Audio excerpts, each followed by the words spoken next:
नमस्कार दोस्तों, हमारे चैनल द हॉन्टेड शैडोज में आपका स्वागत है और आप आए हैं डरावनी कहानियों की दुनिया में जिसे आपकी रातों की नींद उड़ा देंगी। आप सुन रहे हैं हॉरर कहानी, वह भी मेरी जुबानी।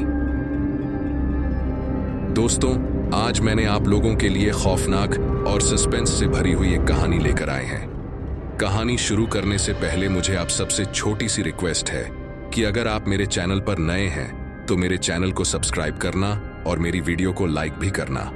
यह एक नया चैनल है जिस वजह से मुझे आप लोगों की सपोर्ट की जरूरत है। और दोस्तों, कमेंट करके हमें जरूर बताना कि हमारी कहानी आपको कैसी लगी। तो चलिए बिना समय खोए हम शुरू करते हैं आज की यह रोमांचक और रोंगटे खड़े कर देने वाली कहानी, जो आपको एक अलग ही दुनिया में ले जाएगी। तैयार हो जाइए, क्योंकि यह सफर आपको अनजान और रहस्यमयी घटनाओं के बीच लेकर जाएगा। चलिए शुरू करते हैं आज की कहानी। वीजा बोर्ड, कुलधारा का रहस्य। रेगिस्तान की गर्मी और वीरानगी। राजस्थान के जैसलमेर जिले का वो गांव जहां कभी चहल पहल हुआ करती थी। रेगिस्तान में छिपा है एक सुनसान गांव, कुलधारा। माना जाता है रात होते ही इस गांव में कुछ अजीब साया हरकतें करने लगती हैं। सन 1996 में रातों रात खाली हुआ ये गांव आज भी एक रहस्य बना हुआ है। आज की कहानी है दो बचपन के दोस्तों की, जिन्होंने इस भूतिया गांव में अनजाने में इस भयानक रहस्य को जगा दिया। उनके मन में छिपे डर और एक ऐसा राज जो उन्हें हमेशा के लिए बदल देगा। साल 1906 से जैसलमेर के पास रेगिस्तान में बसा था कुलधारा गांव में रहते थे दो बचपन के दोस्त, वीर और अमित। दोनों के घर अगल बगल थे। वीर हमेशा से थोड़ा न डरपोक था, लेकिन जिज्ञासा उसमें कूट कूट कर भरी रहता था, जबकि अमित निडर और तेज दिमाग वाला हमेशा वीर को नई चीजें करने के लिए उकसा था। छुट्टियां चल रही थीं। स्कूल बंद होने के बाद दोनों अक्सर इधर उधर घूमते रहते। एक शाम को बारिश के बाद अचानक बिजली चली गई। बारिश के कारण दोनों वे खौफनाक हवेली में फंस गए। धूल से भरे कोने में उन्हें सामने आया एक पुराना बोर्ड मिला। उस पर अजीब अक्षर और तीर बने हुए थे। वह था वीजा बोर्ड। वीर को तो समझ नहीं आया ये क्या है, लेकिन अमित की आंखें चमक उठीं। यह तो एक वीजा बोर्ड है। अमित ने गौर से देखा और कहा, सुना है इससे भूतों से बातचीत की जा सकती है। वीर थोड़ा झिझका। भूतों से बात? ये तो बचपना है अमित। पर अमित नहीं माना। बारिश थम चुकी थी। आसमान में चांद चमक रहा था। वीर को यह खतरनाक लगा, लेकिन अमित की जिद के आगे उसे झुकना पड़ा। उस रात उन्होंने खौफनाक हवेली में वीजा बोर्ड निकाल लिया। दोनों ने उस वीजा बोर्ड के साथ खेलना शुरू कर दिया। कुछ देर कुछ नहीं हुआ। अमित ने निराश होकर कहा, देखा, मैंने कहा था ये बचपना है। कमरे में अंधेरा छा गया और हवा ठंडी होने लगी। वीजा बोर्ड चारों ओर मोमबत्तियां जलाकर वे उन्होंने बोर्ड पर उंगलियां रखीं। डरते डरते तीर को घुमाने लगे और पूछा, कोई है यहां? पहले कुछ नहीं हुआ। मजाक समझकर अमित हंसने लगा। धीरे धीरे प्लांचेट अक्षरों पर हिलने लगा। बोर्ड पर बना हर शब्द उनकी रीढ़ की हड्डी में सिहरन पैदा कर रहा था। तभी अचानक तीर तेजी से घूमने लगा और एक अक्षर पर जाकर रुका। मैं वापस आ गया हूं।